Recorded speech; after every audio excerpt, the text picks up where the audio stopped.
মানা নাই। বলেন তো, দিনে রাইতে 24 ঘন্টার মধ্যে 5টা টাইম, ফজর, জোহর, আসর, মাগরিব, এশা, এই 5 বেলার 5 ওয়াক্ত নামাজ পড়া তো নফল। পড়লে সওয়াব, না পড়লে কোনো দোষ নেই। হ্যাঁ, ফরজ। খালি হুজুরদের জন্য, সবার জন্য না, আর বুড়িয়াদের জন্য। হ্যাঁ, কারণ কোরআনের মধ্যে এই নামাজ ফরজ করছে বুড়িয়াদের উপর আর হুজুরদের উপর, আর তবলিগে বা পীরের বাড়িতে যারা গেছে তাদের উপর। আমাদের দেশ গ্রামের যুবক যারা, যুবতী যারা, এদের জন্য মনে হয় ফরজ না। অগ কোরআন আর একটা ভিন্ন আছে বাবা, ওই কোরআন একটু আম করে দেখাইয়া দে। আমগোটা তো তোরে সোহে আঙ্গুল দিয়া দেখাই দিতে পারবো, তবু কোরআনটা একটু দেখাইয়া দে যে তোরে নামাজের ছাড় দিছে। আল্লাহ নবী বলেন, বাইনাল আবদি ওয়াল কুফরি তারকুস সালাত। কে মুসলমান আর কে মুসলমান নয়, এটা পার্থক্য করার থার্মোমিটার হলো নামাজ। এই নামাজের মিটার দিয়েই ধরা পড়ে কে মুসলমান আর কে মুসলমান নয়। মুসলমানে 5 ওয়াক্ত নামাজ পড়বে, ও মুসলমান 1 ওয়াক্ত পড়বে না। মুসলমান যে সে 5 ওয়াক্তই পড়বে, আর যাদের মুসলমানের মধ্যে ভেজাল, এরা সপ্তাহে পড়বে 1 দিন, আর নসেদ বছরে পড়বে 2 দিন। আর মোমেন যারা, ইমানদার যারা, চাই সে হুজুর হোক, চাই সে মুজুর হোক, চাই সে বুড়া হোক, চাই সে জুয়ান হোক, চাই সে শিক্ষিত হোক, চাই সে মূর্খ হোক, চাই সে ছাত্র হোক, চাই সে শিক্ষক হোক, চাই নারী হোক, চাই যুবক হোক, বালেক, প্রত্যেকটা মুসলমানের উপর 5 ওয়াক্ত নামাজ পড়া একরকম ফরজ। এতে কোনো ব্যবধান নাই যে হুজুরে না পড়লে গুনাহ আর মুজুরে না পড়লে সওয়াব, এমন নাই। আমি নামাজ না পড়লেও যে দুর্গুনাহ, একজন রিকশাওয়ালা নামাজ পড়ল না সমান গুনাহ। আমি মসজিদে গিয়া জামাতের সাথে নামাজগুলো আদায় করলাম, যে পরিমাণ সওয়াব পাইলাম। একজন বদলা কামলা, সেও মসজিদে আসিয়া নামাজ পড়লো, আমি যদ্দুর সওয়াব পাইলাম, ওই বদলার সওয়াব তার চেয়ে একটুও কম হবে না। নামাজের বেলায় সমান অধিকার, সবার জন্য নামাজ। শেখ সাদি রহমতুল্লাহি আলাইহি তার জগৎ বিখ্যাত কিতাব গুলিস্তান 8ম অধ্যায়ের মধ্যে পরিষ্কার অক্ষরে লেখছেন, কোন বেনমাজি অভাবে পড়িয়া তোমাদের কারো কাছে যদি হাওলাত চায়, আল্লাহর রাস্তে খরচ চায় না, হাওলাত, যে আমারে 2000 টাকা দেন, মাসের 1 তারিখে দিয়ে দিমু, পোলায় পাঠাইলে দিমু, বা বেতন হইলে দিমু, ধান বেচিয়া দিমু, আমারে 2000 টাকা দেন। শেখ সাদি রহমাতুল্লাহ আলাইহি বলছেন, কোন বেনমাজি অভাবে পড়িয়া কারো কাছে যদি হাওলাত চায়, ওরে হাওলাত দেওয়াও জায়েজ হবে না। কারণ এটা গাদ্দার, এটা আল্লাহর সাথে গাদ্দারি করছে, এটা বেঈমান, আল্লাহর সাথে বেঈমানি করছে। আল্লাহ তার উপরে নামাজ ফরজ করেছে, সে ঘাড় তেরামি করিয়া আল্লাহর ফরজ আদায় করে নাই। এমন নিমক হারাম বিপদে পড়িয়া যদি না খাইয়া মরিয়া যাইতে দেখো, এই অবস্থাও তারে দান খয়রাত তো দূরের কথা, তারে হাওলাত দেওয়াও উচিত হবে না। রাগ করলে শেখ সাদিরে করিয়েন, আমি তো দাগ নম্বর, খতিয়ান নম্বর, CSR সব কইয়া দিছি, রাগ করলে এই বেড়ারে করিয়েন। আমি কই নাই, উনি ফার্সি ভাষায় লিখছে, আমি বাংলা ভাষায় শুনাইছি। বেজার হইছেন নি আপনারা? নামাজ জুয়ান বুড়া, নারী পুরুষ, শিক্ষিত মূর্খ, হুজুর মুজুর, সবার জন্য সমানভাবে ফরজ। এটা জানেন না সবাই? বেনমাজিও জানে, আমরা নামাজিরাও জানি। তাহলে ওয়াজ জানা আছে, মানা নাই। এই ধরনের বাৎসরিক আনুষ্ঠানিক ওয়াজ তাফসীরের মাহফিলগুলি করার উদ্দেশ্য হলো, জানা জিনিসগুলাকে যখন আলোচনা করা হয়, ইদা তাকাররারাল কালামু আলা সামঈ তাকাররারা আলাল কলবে, জানা জিনিসগুলি যদি দোসরাবার কানের উপরে বাড়ি মারা হয়, তাহলে ওই কথাটা দিলের মধ্যে বসে, দিলের মধ্যে বসে আমল করার মতো একটা মন মানসিকতা পয়দা হয়। এই জন্যই ওয়াজ, নতুন কিছু জানার জন্য নয়, জানা জিনিসগুলো মানার মতো মন মানসিকতা পয়দা করার উদ্দেশ্যেই এই ওয়াজ তাফসীর যা বলে। ঠিক আছে নি?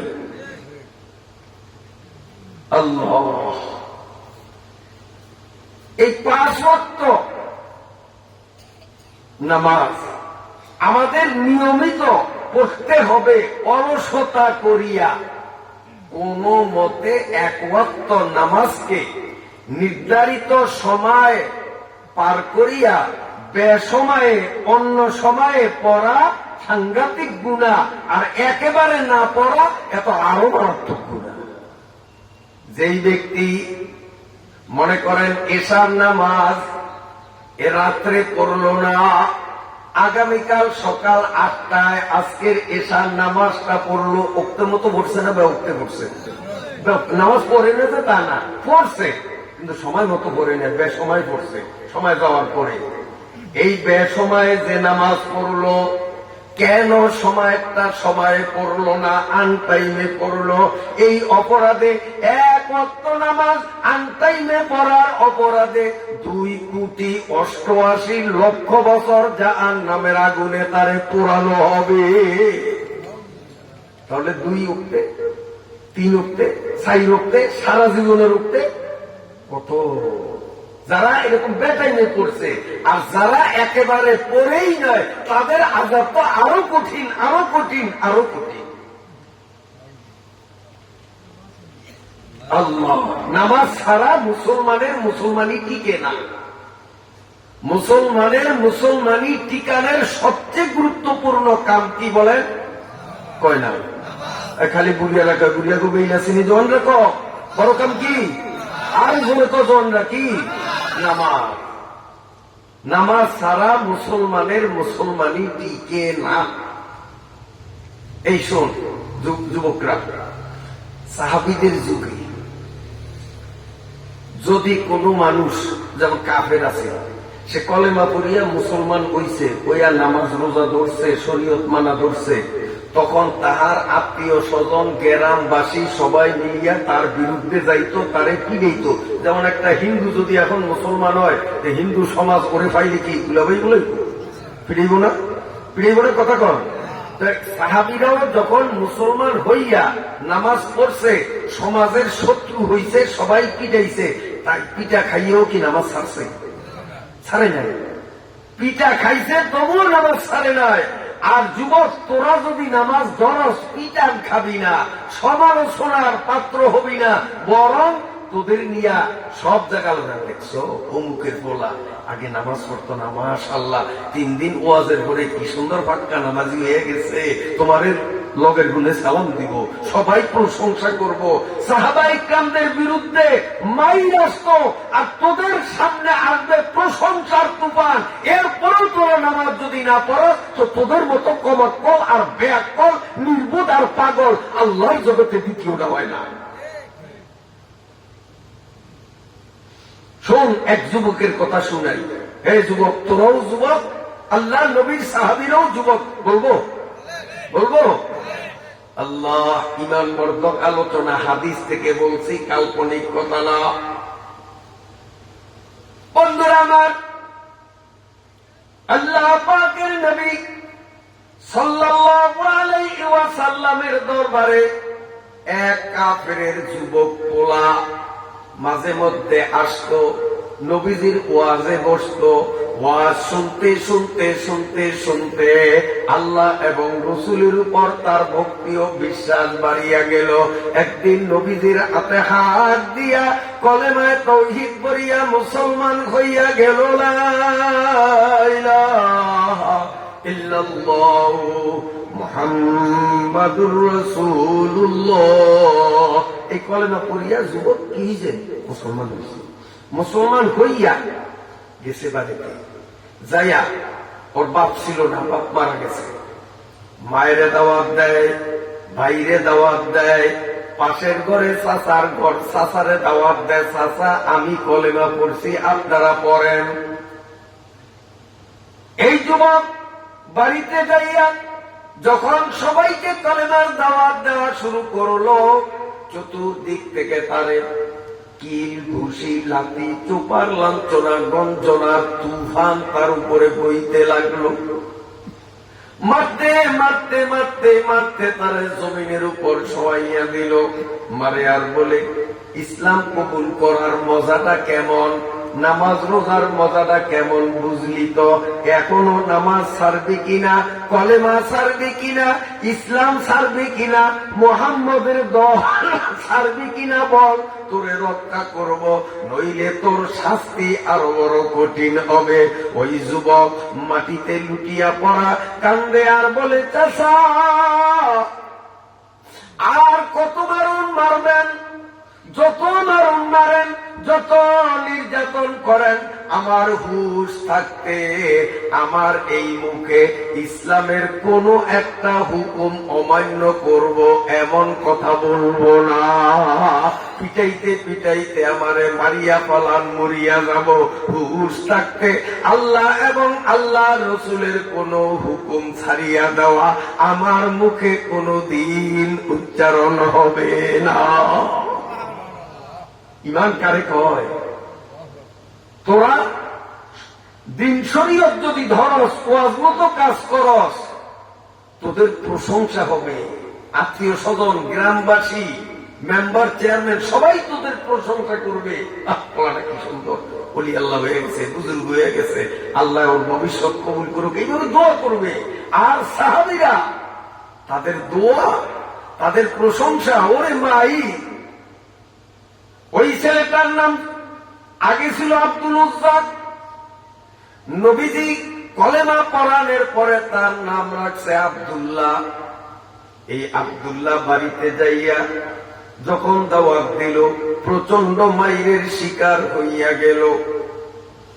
মারতে মারতে জমিনে শোয়াইয়াও আব্দুল্লাহ থেকে ইসলাম ছাড়ার স্বীকারোক্তি আদায় করতে যখন ব্যর্থ হল, তখন চাচা একটা বুদ্ধি করছে, ওরে ল্যাংটা করি, পরনের কাপড়টা খুলিয়া ফালাই, তাহলে লজ্জায় শরমে ও মুহাম্মদের ওয়াজে আর যাইতে পারবে না। ল্যাংটা কেমনে যাইব? লজ্জা আছে না, শরম আছে না? ওরে এখন পিটামু, ছাড়িয়া দিলেও দৌড়ে মুহাম্মদের ওয়াজে যাইব। ওরে ল্যাংটা করা হোক, ঠিক যেমন বুদ্ধি তেমন কাম। মাথার তালু থেকে পায়ের তালু পর্যন্ত সারা শরীরে তার যত কাপড় ছিল সব কাপড় খুলিয়া একেবারে উলঙ্গ ল্যাংটা করিয়া দিল। মা সামনে দাঁড়ানো, এই আব্দুল্লাহ মাকে ডাকিয়া বলে, মা গো, আমি তোমার সাবালেক ছেলে, তোমার সামনে উলঙ্গ দাঁড়াইয়া রয়েছি, তোমার মধ্যে কি একটু মানবতা বোধ কাজ করে না? আমারে কাপড় দাও না, দাও, অন্তত সিরা একটা নেকড়া হইল আমার দিকে ছুরিয়া মারো, ওই নেকড়াটা দিয়া কোনো মতে আমার লজ্জাস্থানটা মায়ের সামনে যেন ডাকতে পারি। কোন অবস্থা, কত কঠিন অবস্থা। মা একটা সিরা নেকড়া এর দিকে নিক্ষেপ করল, ওই নেকড়া দিয়া নিজের লজ্জাস্থানটারে চাপিয়া ছোট্ট হাতুমালের সরাসরি নবীদের বাড়িতে গেল। রাত তখন প্রায় 2টা-2:30টার মতো।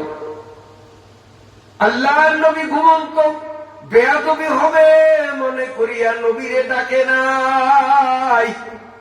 নবীর ঘরের সামনে প্রচন্ড শীতের মধ্যে আব্দুল্লাহ নামাজে যেমন রুকু দেই এমন রুকুর মতো ঝুঁকিয়া লজ্জাস্থান নেকড়া দিয়া চাপিয়া রুকু অবস্থায় শীতের মধ্যে ঠক ঠক করিয়া কাঁপতেছে, সারা শরীর তার বরফ হইয়া গেছে, কোন সুতার বস্তু না।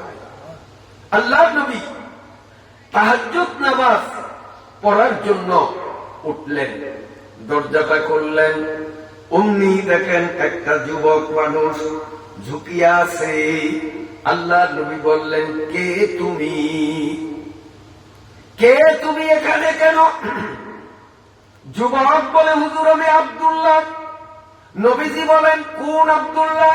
আব্দুল্লাহ নামে অনেক মানুষ তোমারে চিনি নাই, কোন আব্দুল্লাহ? পরিচয় দেয়, হুজুর আমার নাম ছিল আব্দুল উজ্জা, দেবতার বন্দা। ওই নামটারে ঘুরাইয়া আপনি আমার নাম রাখছেন আব্দুল্লাহ, আমি সেই আব্দুল্লাহ। আল্লাহ পাকের নবী বলেন, ওরে আমার আদরের আব্দুল্লাহ, আমি তো জানি তুই ধনী মানুষের পোলা, তুই গরিবের পোলা না।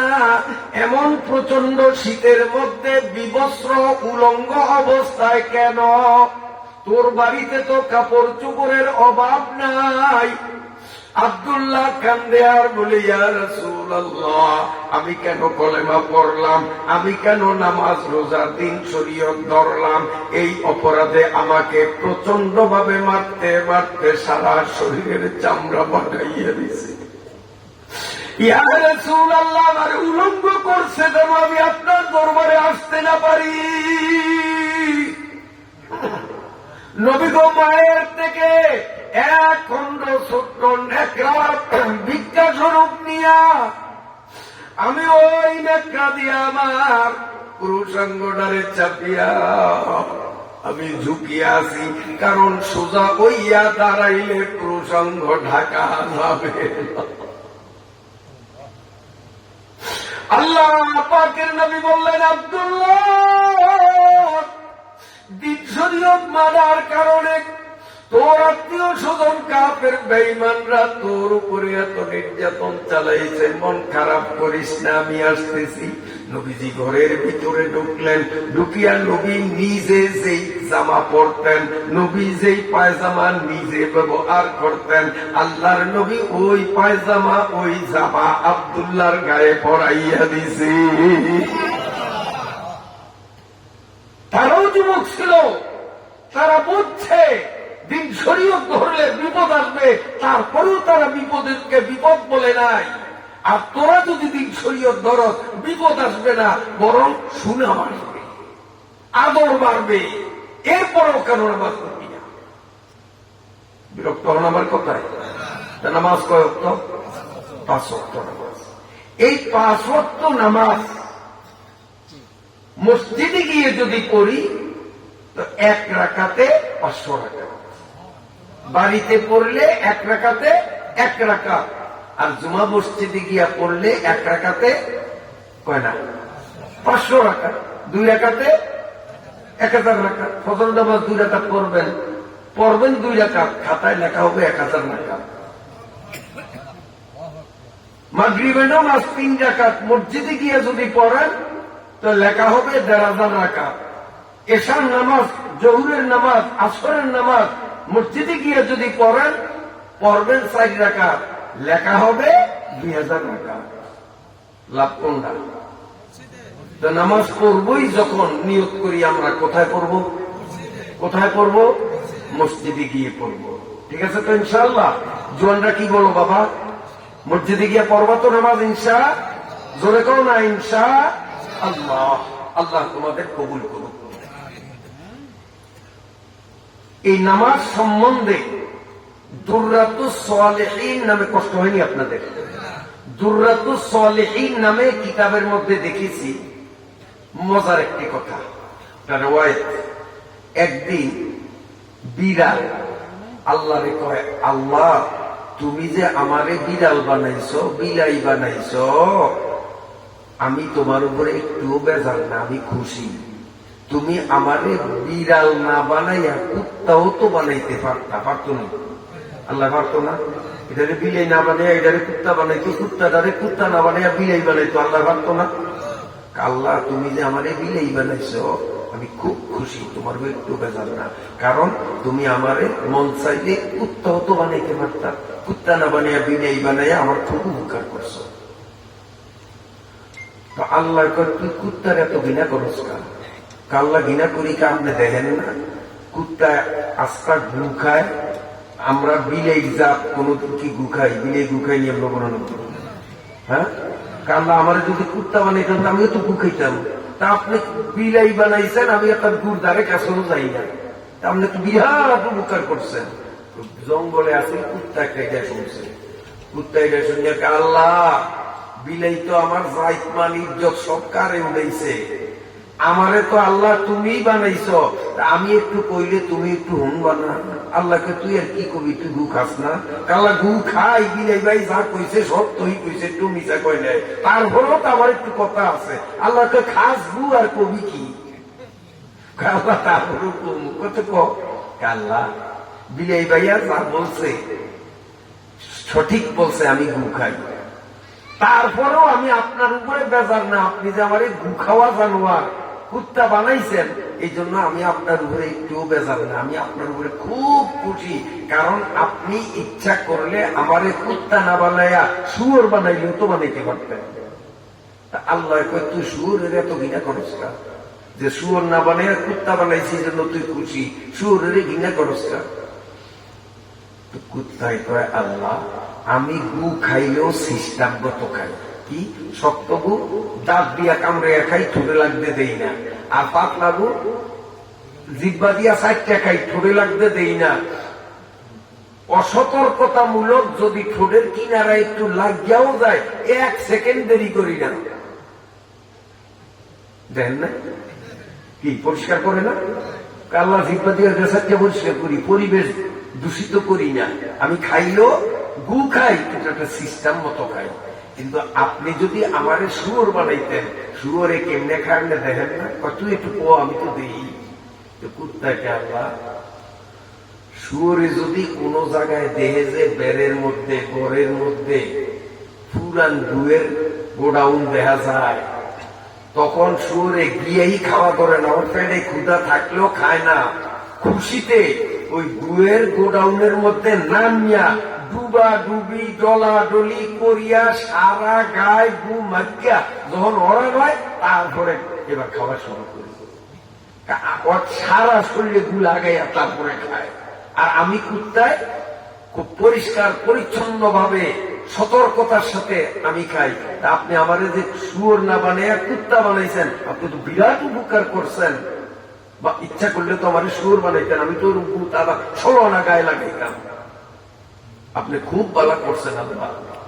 পাশে আছেন শুয়োর, একটা এটাও বলছে শুয়োরে আইয়া কয় আল্লাহ বিলে কুত্তার কি জাতমান উড়াইছে, জাতমান তো উড়াইছে কুত্তায়, আমার তো কিচ্ছু রাখে নাই। তারপরও আল্লাহ আমি তো নিজে নিজে দুনিয়াতে ওই নাই, বানাইছো তো তুমি। শুয়োরের কে বানাইছে? আল্লাহ বানায় না? আপনি তো বানাইছেন আল্লাহ আমারে। আমি একটু আপনার লগে কথা কম, আপনি সুযোগ দিবেন না? তোর গায়েতে এখনো ঘুমা হইয়া সারা শরীরে গুত কবি কি গু তো এখনো দেখা যায়। কাল্লা গু দেখা যায় যে আমি তো অস্বীকার করি না, আমি গুয়ের মধ্যে ডুবাই তারপরে খাই। আগে আনন্দ করি, গায়ে মা খাই আতরের মতো, কথা সত্য। তারপরে একটু কব, কত কি কবি তাড়াতাড়ি কব। শুয়োরে কে মারবো? তুমি যে আমার পৃথিবীর সবচেয়ে নোংরা প্রাণী শুয়োর বানাইছ, যে সারা শরীরে গু না মাখাইয়া খায় না, এমন ঘৃণিত নোংরা ইতর প্রাণী তুমি আমারে বানাইছ। তারপরও আমি তোমার উপরে একটু বেজার না, তোমার উপরে খেপা না, আমি তোমার উপরে খুব খুশি যে তুমি আমারে এমন নোংরা জানোয়ার বানাইছো, ভালাই করছো। ইচ্ছা করলে আমারে এই নোংরা জানোয়ার শুয়োর না বানাইয়া আমারে মুসলমানের ঘরে মানুষ রূপে পাঠাইয়া বেনমাজি মুসলমানও তো তুমি আমারে বানাইতে পারতা। শুয়োরে কয় আমারে তুমি বেনমাজি মুসলমান না বানাইয়া নোংরা জানোয়ার শুয়োর বানাই, সেই জন্য খুব ভালো করছো, আমার উপকার করছো। আল্লাহকে বেনমাজি মুসলমানের ভূতি এত কেটলিকা। শুয়োরে কে মাবুদ, আমি শুয়োর গায়ে যত নোংরামি করি, গু মাখাই, 1 সেকেন্ডের জন্য আমারে দোজখে দেওয়ার কথা কোরআনে নাই, হাদিসে নাই, আসেনি? 1 সেকেন্ডের জন্য আমারে দোজখের আগুন সইতে হবে না। কিন্তু বেনমাজি গুলো বেওয়াক্তে নামাজ পড়ার অপরাধে 2,88,00,000 বছর জাহান্নামে জ্বলতে হবে। আল্লাহ এবার তুমি বলো, এই বেনমাজি মুসলমান আমি শুয়োর থেকে নিকৃষ্ট কিনা? শুয়োরের থেকে নিকৃষ্ট, শুয়োরের থেকে নিকৃষ্ট। এই পৃথিবীর মধ্যে আল্লাহ যত জানোয়ার বানাইছেন সবচেয়ে নিম্নমানের নিকৃষ্ট জানোয়ার শুয়োর, আর যে মুসলমান নিজের মুসলমান পরিচয় দিয়ে নামাজ পড়ে না, সে ওই শুয়োরের থেকেই তো। ও ভাইয়া, এই নামাজ যদি আমরা একটু কষ্ট করিয়া পড়ি, রাজি আছি? মসজিদে যাইয়া ইমাম যখন আল্লাহু আকবার বলিয়া নামাজ শুরু করে, আমরাও ইমামের পরে পরে আল্লাহু আকবার বলিয়া যদি সুবহানাকা শুরু করি, এই আল্লাহু আকবার বলার কারণে 100 উট আল্লাহর রাস্তায় দান করার সওয়াব আল্লাহ আমার আমলনামায় দিবে। ইসাদতু বজুরে বাজুয়ে নিস, টানা বক্সা দো খোদায়ে বকশিন্দা। কষ্ট হয় আপনাদের? কষ্ট হয়? খুব মজার কথা শোনেন। আল্লাহু আকবার ইমামের পিছনে বললাম, নামাজ শুরু করলাম, 100 উট গরিব মিসকিনদের দান করার সওয়াব পাইলাম। ইমাম যখন আলহামদু পড়বে, আলহামদু শেষে কোন একটা সূরা পড়বে, ইমামের মুখ থেকে যতটা অক্ষর শব্দ না, যতটা অক্ষর ইমামের মুখ থেকে উচ্চারণ হবে, প্রতি অক্ষরে অক্ষরে ইমাম পাবে 500 নেকি, ইমাম পাবে 100 নেকি, মুসল্লিরাও প্রত্যেকে 100 করিয়া নেকি। যেমন এদিক দেখান, আলহামদু ইমাম বলল, এই আলহামদুর মধ্যে অক্ষর কয়টা? আল বাংলা দিয়ে বুঝি, সরেয়া ল অক্ষর কয়টা? কয়টা? 2টা। হাম অক্ষর কয়টা? হয়াকার ম অক্ষর 2টা। দু দয় সুকার দু। এক আলহামদুর মধ্যে অক্ষর কয়টা হইলাম? বলতে পারেন না মনে আছে? আল হাম দু কয়টা?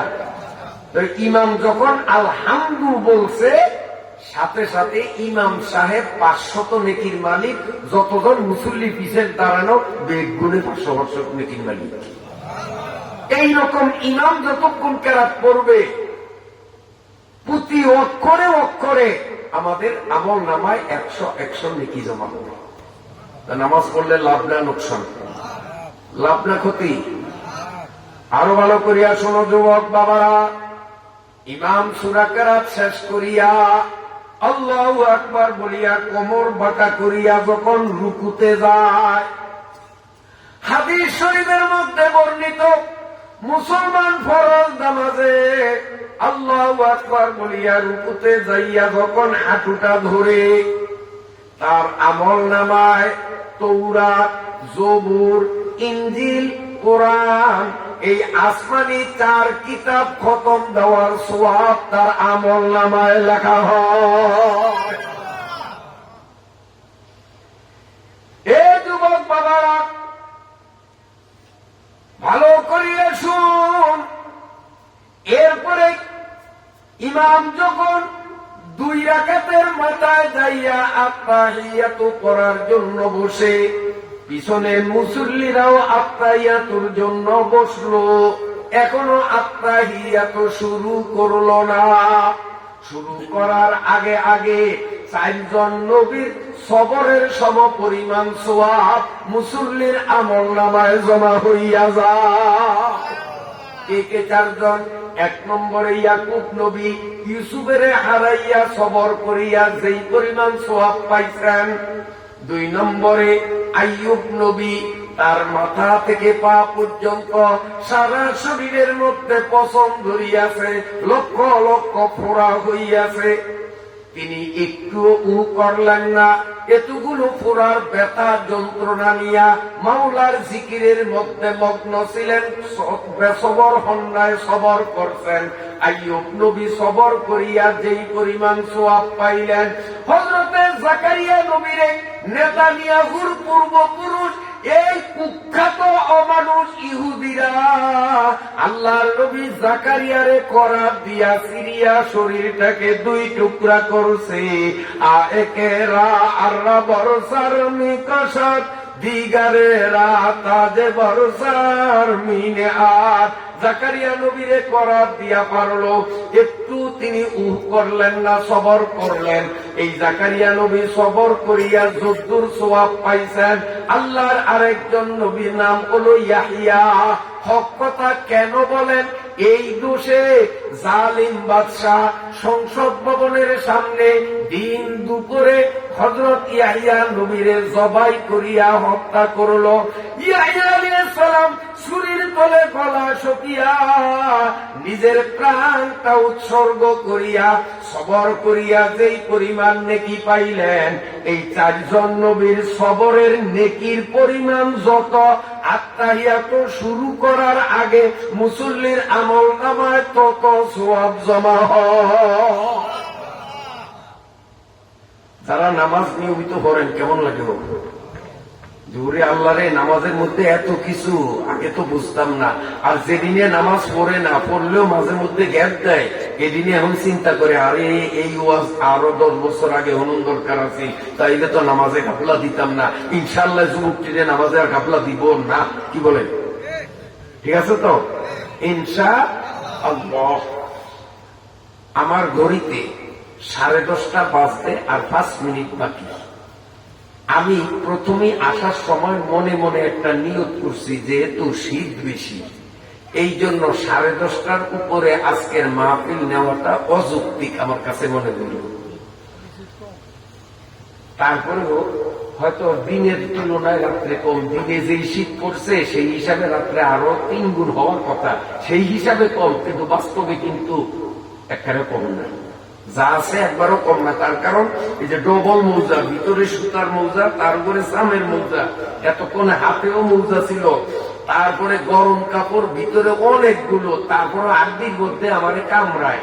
আর আপনাদের তো অনেকের মৌজাই নাই, ভিতরে গরম কাপড় নাই, আরো বসছেন এই হুগলার উপর মাটিতে, আপনাদের কষ্ট তো আরো বেশি। এই যেহেতু মাহফিল আজকে শেষ দিন নয়, আগামী দিনও হবে, আজ যদি আপনাদের অতিরিক্ত কষ্ট দেই তো কালকে আপনাদের জন্য মাহফিলে আসাটা মুশকিল হয়ে যাবে। এই জন্য অসমাপ্ত পর্যায়ে আজকের আলোচনা আমি এখানেই শেষ করব। এর আগে আপনাদের গুরুত্বপূর্ণ কয়েকটা কথা আমি বলবো, তারপরে ছোট্ট মুনাজাত দিয়া আজকের মাহফিল পরিসমাপ্তি করব। আমার সাথে সাথে বলেন আস্তাগফিরুল্লাহাল্লাযী লা ইলাহা ইল্লা হুয়াল হাইয়ুল কাইয়্যুম ওয়া আতুবু ইলাইহি। এটা মুখস্থ আছে তো? সবার মুখস্থ আছে? নবী আলাইহিস সালাম বলেন, মুসলমান রাত্রে যেই বিছনায় ঘুমায়, ওই বিছনায় যাইয়া শোনের আগে, এখনো বালিশে মাথা দেন নাই, খালি বিছনায় গেছেন, যাইয়া যদি একবার পড়েন আস্তাগফিরুল্লাহাল্লাযী লা ইলাহা ইল্লা হুয়াল হাইয়ুল কাইয়্যুম ওয়া আতুবু ইলাইহি, নবীজি বলেন হি বলার সাথে সাথে আল্লাহ তাআলা ওই ব্যক্তির আমলনামার থেকে জীবনের সমস্ত গুনাহগুলি মুছিয়া ফেলায়। কোনো গুনাহ থাকে না আমলনামায়। এই দোয়া গামুক দরকার আছে না? আজ থেকে আমরা চালু করব, মৌত পর্যন্ত ধরিয়া রাখবো, এমন একটা নিয়ত করতে পারি? আতুরন লাগবো না শীতের মধ্যে, মনে মনে নিয়ত করেন। আমার বিশ্বাস আছে আপনারা ইনশাল্লাহ ধরিয়া রাখবেন, কারণ ধরলে লাভ না ক্ষতি, লাভ না লোকসান, লাভ। আমাদের গুনার কুল কিনারা নাই, গুনার কুল কিনারা নাই। এই গুনা মাফের জন্য আল্লাহ তাআলা সহজ একটা পথ দিয়ে দিলেন। আমরা যেই বিছনায় ঘুমাবো যাইয়া কি করবো বলেন? আস্তাগফিরুল্লাহাল্লাযী লা ইলাহা ইল্লা হুয়াল হাইয়ুল কাইয়্যুম ওয়া আতুবু ইলাইহি। এরপরে বালিশে মাথা দিয়া আল্লাহুম্মা বিসমিকা মুতাহাইয়া কইয়া শুরু, আর দোয়া কালাম যে যতদূর পারেন করবেন, এবং মনে মনে আল্লাহরে কইয়েন, মুখ দিয়া কোন লাগবো না, মনে কল্পনা করলি আল্লাহ বুঝবো। আল্লাহ ফজরের টাইমে ঘুমটা ভাঙিয়ে দিও, আমি যেন মসজিদে যাইয়া জমাতের সাথে নামাজটা পড়তে পারি। মনে মনে আল্লাহরে দায়িত্ব দিতাম না? কারণ আল্লাহ যদি সময় মতো ঘুম ভাঙিয়ে দেয় তো নামাজ পড়বো তো, না লেখের তলে বলাম। এই যুবকরা আল্লাহ ঘুম ভাঙিয়ে দিছে, ল্যাপটা নিয়ে মাথার উপরে দিয়ে বলাবি ভিতরে, আল্লাহ তো দেখবো না। লেখের তলে কি আল্লাহ দেয়নি? এই লেখের তলে আল্লাহ দে কি বলান বলে লিখবো, বউ টিকলি দেখা যায়, তুই লেভের তলে বলাস কা, 7 তরফ মাটির তলে গিয়া বলাইলো আল্লাহ দেখে না। কাজী আল্লাহ ঘুম ভাঙ্গে দিলে আমরা কি করবো? উঠমু, আর উঠিয়া উজুয়ান বাড়িত করবেন, বাড়িত উজু করিয়া জামা কাপড় পরিয়া মসজিদে যাইবেন। আল্লাহ তাআলা একটা কবুল হজের সওয়াব আপনাকে দিবে।